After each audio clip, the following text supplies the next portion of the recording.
Evet, bugün 11 Mayıs. Maalesef bugün aile yapımızı, insanlığımızı, cinsiyet dağılımımızı hiçe sayan bir sözleşmenin imzalandığı gün. Adı kadına yönelik şiddet ve aile içi şiddetin önlenmesi ve bunlarla mücadeleye dayalı Avrupa Konseyi Sözleşmesi olarak geçiyor bu sözleşmenin. İşin ilginci İstanbul'un fethiyle aynı ay bunun imzalanması ve sanki İstanbul'un fethi gibi İstanbul Sözleşmesi denmesi, İstanbul'da imzalanması, bunların hiçbiri tesadüf değil maalesef. Adeta Batılılar, Haçlılar, Osmanlılarla, İslam'la, İstanbul'un fethiyle bir intikam alıyorlar bu günle birlikte. Bu köklü mazimize dayanan, ahlaki olgunluğa erişmiş aile yapımızı bertaraf etmek için çıkarılmış İstanbul Sözleşmesi. İstanbul Sözleşmesi'ne maalesef ilk imza atan ve ilk kabul eden ülke olmamız biz Türk milletini çok üzmekte.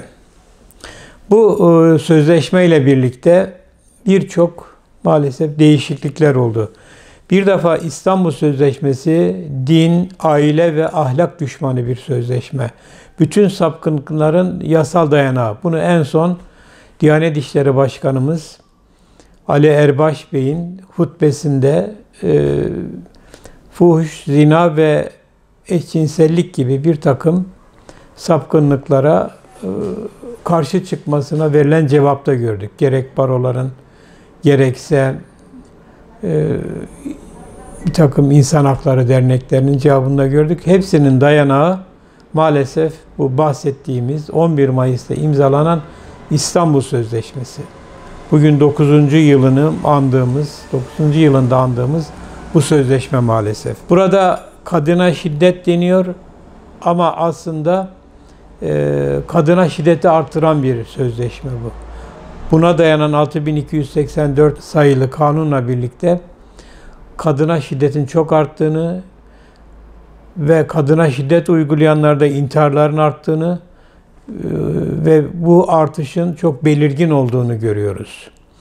Bu kanun ve bu sözleşme maalesef ülkemizde bir takım normal cinsiyet dışı cinsiyetlerin artmasını sağlayacak, ailelerin kurulmasını zorlaştıracak ve ailelerin yıkılmasını çok daha kolaylaştıracak. Toplumsal cinsiyet eşitliği yine bu sözleşmenin ana temalarından biri.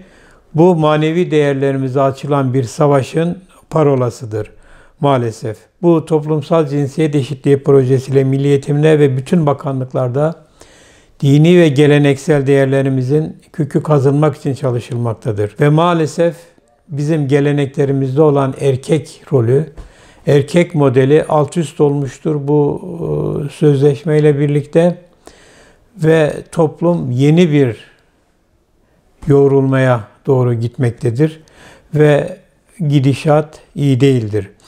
Ve bütün devletimizi, milletimizi bu sözleşmeye karşı çıkmaya çağırıyoruz. Bu sözleşmenin muhakkak iptal edilmesi gerekiyor.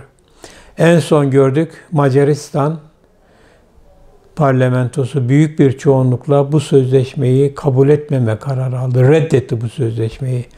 Biz Macaristan kadar da olamıyoruz. Sadece Macaristan değil, Rusya, Ermenistan gibi ülkeler de reddettiler. Pek çok Avrupa ülkesi de bu sözleşmeye çekinceler koyarak bazı maddeleri konusunda ikazlar, şerhler koyarak imzaladılar. Ama maalesef Türkiye aynen kabul etmiş durumda. Bu bizi üzüntüye boğmaktadır ve Sayın Cumhurbaşkanımıza, milletimize, devletimize bu sözleşmeye karşı çıkmaya çağırıyoruz. Evet, 6284 dıştan kadınları koruyor gibi görünse de kadınları korumuyor aslında. Çünkü görüyoruz ki bu yasa çıktıktan sonra kadın cinayetleri çığ gibi daha da artmıştır. Bu korumadığını gösterir. Ayrıca bütün kadın olan şiddete elbette biz karşıyız. Bütün insanların karşı olması gerekir. Karşıdırlar. kadınlar dediğimiz bizim annelerimiz, kızlarımız, kardeşlerimizdir. Kadın erkek bir bütündür toplumda, aile bir bütündür. Böyle bir ayrım yapmak doğru değildir. Ama bu kanunda şiddetin tanımı belirsizdir. Normalde şiddet, fiziksel şiddet olabilir, başka türlü şiddet olabilir ama burada muğlak bir şiddet ifadesi var. Mesela bir kadın kocasından diyelim para istedi, eşi de yanımda para yok dedi. Yani şu an müsait değilim dedi.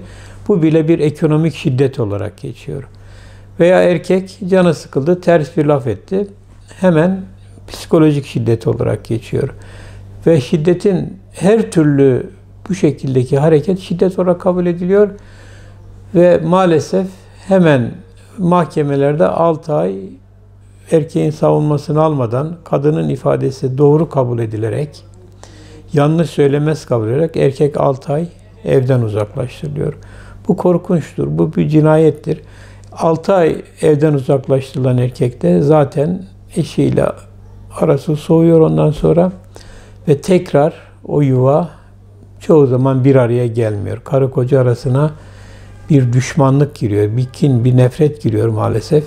Yani bu kadın şiddetini arttırıyor, azaltmıyor, tam tersine. Önce İstanbul Sözleşmesi çıktı. İstanbul Sözleşmesi'nden kaynaklanan bir yasadır 6284. Oradaki argümanları yasa şekline getirilmesidir. 6284 sayılı yasanın bütün temeli İstanbul Sözleşmesi'ne dayanmaktadır. Mesela İstanbul Sözleşmesi'nde toplumsal cinsiyeti savunmaktadır. Normalde toplum erkek ve kadın cinsiyetlerinden meydana gelir. Bu bir takım marjinal, gökkuşağı denen, LGBTİ denilen bir takım cinsiyet şekilleri de İstanbul Sözleşmesi ile ortaya çıkmış durumda. Yani öyle ki bir ailenin çocuğunu erkek olarak yetiştirmesi bile buna göre suç olarak kabul edilecektir. Yani edilebilecektir. Çünkü cinsiyeti yok sayan bir sözleşmedir bu.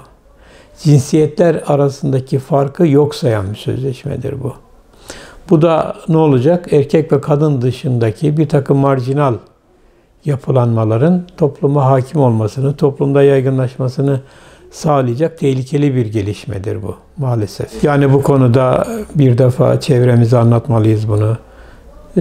Devlet büyüklerimize bir takım e-maillerle, postaya dayanan mektuplarla, açıklamalarla, mesajlar göndermeliyiz bu kanun iptali için.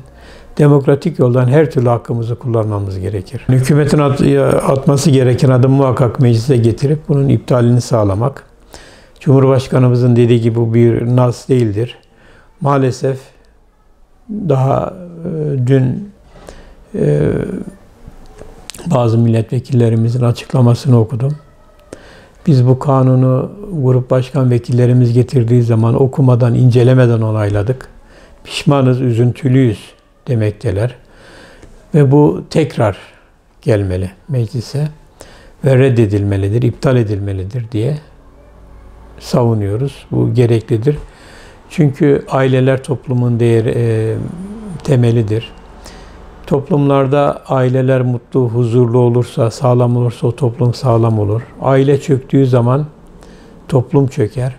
Bakıyoruz bu sözleşmeden sonra ve 6284 sayılı ve ona benzer bir takım yasalardan sonra toplumda aile büyük bir tahribat içine girmiştir. Artık gençler evlenmemekte, evlenme çağı çok yükselmekte, evlenenler çocuk istememekte ya da bir çocuktan fazlasını istememekte ve boşanma oranları yine çığ gibi artmakta maalesef. Hem evlenme sayısı azalıyor hem boşanma sayısı artıyor. Evlenenler dediğim gibi daha büyük çapta, yaşta evleniyorlar.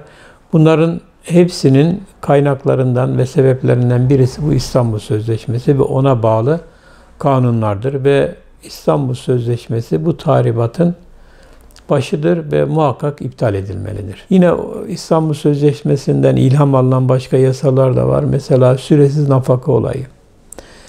Kişi diyelim 1 yıl 2 yıl evli kalıyor. Ondan sonra ayrıldığı eşine ömür boyu nafaka ödüyor. Düşünebiliyor musunuz yani?